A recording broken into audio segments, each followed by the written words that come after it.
వేల కోట్ల రూపాయలు అప్పు చేస్తే కేవలం ఒకే ఒక్క కుటుంబం కల్వకుంట్ల చంద్రశేఖరరావు గారి కుటుంబము 7 లక్షల కోట్ల పైగా అప్పు చేసి రాష్ట్ర విభజన జరిగినప్పుడు 16,000 కోట్ల రూపాయల మిగులు ధనిక రాష్ట్రంగా తెలంగాణ రాష్ట్రాన్ని శ్రీమతి సోనియా గాంధీ గారు శ్రీ మన్మోహన్ సింగ్ గారు మనకు అప్పచెప్పితే అప్పుల ఊపిలో నిండా ముంచేసి మళ్ళీ లేవడానికి కూడా అవకాశం లేకుండా మన మీద మన్ను గప్పి అప్పుల్లో నిండా ముంచి అప్పులు తప్పులు చేసి 8,11,000 కోట్ల రూపాయలతోని బాధ్యత అప్పచెప్పింది.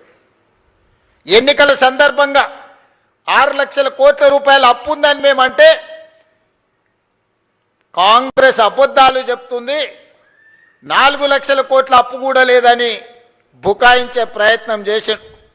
సరే అరాకొరా ఏమైనా చంద్రశేఖరరావు గారు అప్పు చెప్తుండేమో అని బాధ్యత చేపట్టిన తర్వాత ఆర్థిక మంత్రిగా బాధ్యత తీసుకున్న బట్టి విక్రమార్క గారికి మొట్టమొదటి మంత్రివర్గ సమావేశంలో నేను ఒక మాట చెప్పిన మంత్రులందరి అనుమతితో, అసలు పూర్తిగా మన రాష్ట్రం ఎంత అప్పు ఉంది, ఏ విధమైన అప్పు ఉంది, ప్రభుత్వం ప్రత్యక్షంగా తెచ్చుకున్న అప్పేంది, వివిధ కార్పొరేషన్ల మీద తెచ్చుకున్న అప్పేంది, వివిధ శాఖల మీద తీసుకొచ్చిన అప్పేంది, ఎన్ని రకాల అప్పులు తెలంగాణ రాష్ట్ర ప్రభుత్వం మీద ఉన్నాయో లెక్కలు తీయండి.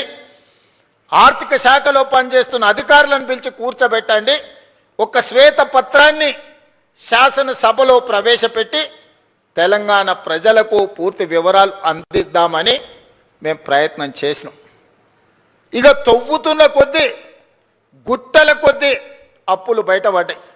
అప్పులే కాదు, అందిన కాడికల్లా చేబదులు తీసుకొచ్చి 7 తారీఖున నేను బాధ్యత తీసుకొని ఆఫీస్కి వచ్చి చీఫ్ సెక్రటరీ గారిని పిలిచి ఈ నెల మీ జీతం వచ్చిందా అని అడిగిన. మా జీతం ఎక్కడిది సార్, నెల చివరికి కానీ వచ్చే పరిస్థితి లేదు, అది కూడా ఇన్స్టాల్మెంట్లలో ఇస్తున్నారు సార్, వెనకటికి ఎప్పుడో మేము టీవో ఫ్రిడ్జో కొనుక్కునేది ఇన్స్టాల్మెంట్లలో, ఇప్పుడు మా ప్రభుత్వ ఉద్యోగులకు 7 లక్షల మందికి మాకు ఇన్స్టాల్మెంట్లలో జీతాలు ఇస్తున్నారని చెప్పిండు.